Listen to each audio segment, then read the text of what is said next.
Uma das várias ideologias políticas existentes é o comunismo. O comunismo é uma ideologia política e econômica contrária ao capitalismo. De facto, é a negação do conceito de propriedade privada do capital. Do ponto de vista histórico, o comunismo seria o ápice de uma longa evolução da humanidade. Assim, os regimes predecessores, em especial o capitalismo e o socialismo, seriam responsáveis pelo aumento da produtividade. Sendo assim, ele permitiria um tipo de ordenação social, política e econômica. De tal modo, seriam sistematicamente abolidas as desigualdades responsáveis pela gênese dos problemas sociais, como a violência e a miséria. O termo comunismo é formado pela palavra latina communis, que significa comum, acrescentado ao sufixo de origem grega ismo, que designa um sistema de ideias ou crenças. Em termos mais recentes, o comunismo pode ser considerado como a etapa final do socialismo. O pensamento socialista postula que o comunismo aconteceria no momento em que o Estado fosse extinto. Assim, surgiria uma sociedade na qual as riquezas fossem igualmente divididas entre todos aqueles que contribuíram com a sua força produtiva. Também é comum encontrarmos o termo para referir-se ao bolchevismo na Rússia, onde foi implantado pela primeira vez o comunismo moderno na forma socialista de governo. Desse prisma, numa primeira fase, ou seja, o socialismo, a propriedade privada seria estatizada e o Estado gerido por um partido político. Numa segunda fase, o Estado seria abolido e o poder entregue ao povo. Não haveriam mais governos estatais ou países e não haveria divisão de classes, o que nunca ocorreu de facto. Na prática, seria uma sociedade em que os meios de produção, como fábricas, fazendas, minas ou outros, não seriam mais privados, mas sim públicos, num mundo sem a presença do Estado.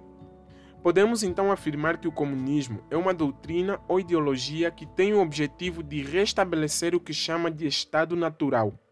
Isso seria possível a partir da criação de uma sociedade sem classes sociais. Ela seria baseada num modo de produção em que a sociedade se libertaria da alienação do trabalho. Contudo, por desfiar as elites, pois deseja o seu fim, o comunismo enfrenta obstáculos levantados pelas classes dominantes em todos os momentos em que surgira.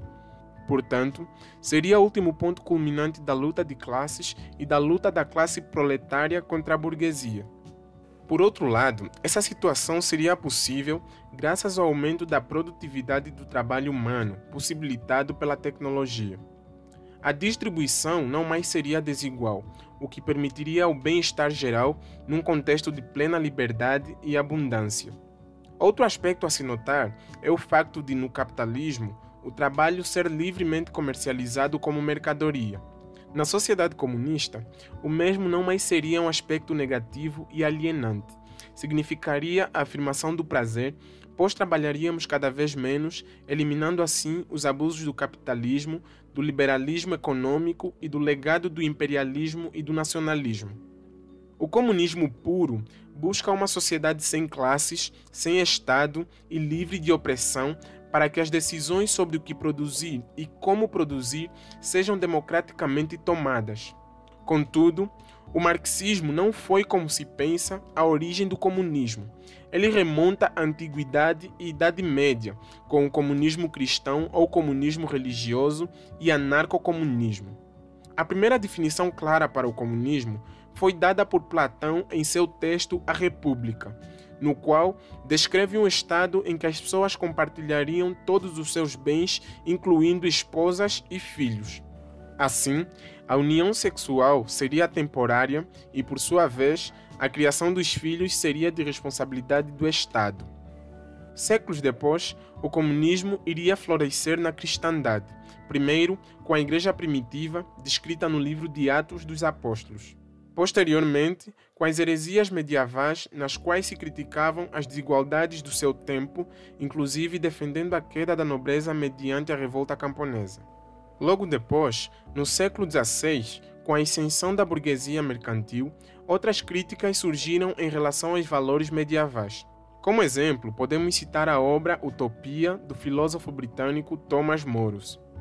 Seitas puritanas da América do Norte nos séculos XVII e XVIII irão implantar modelos comunistas de governo. Contudo, essa ideia ganha corpo com as críticas à propriedade privada do iluminismo durante o século XVIII com pensadores como Jean-Jacques Rousseau na França. Apesar de tudo, foi com Karl Marx e Friedrich Engels, os fundadores do socialismo científico, que teremos as configurações modernas do comunismo. As experiências comunistas mais relevantes, como o leninismo e o maoísmo, são baseados no marxismo, especialmente nas obras O Capital. É proposto a tomada de poder pelos proletários, bem como a adoção de uma economia de forma planejada para acabar com as desigualdades sociais. Já na obra O Manifesto do Partido Comunista, fica evidente a sucessão de lutas entre as classes trabalhadoras e as classes exploradoras.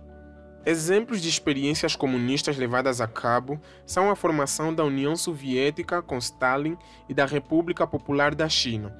Elas representam a conquista revolucionária armada do poder político. O conceito de comunismo continua não sendo aceito por muitas sociedades, dadas as suas implicações. Por isso, a crença ideológica tem sido muito refutada nos dias de hoje. Se você gostou desse vídeo, não se esqueça de deixar o teu like e se inscrever no canal para receber mais conteúdos como este. Até lá, compartilhe o conhecimento.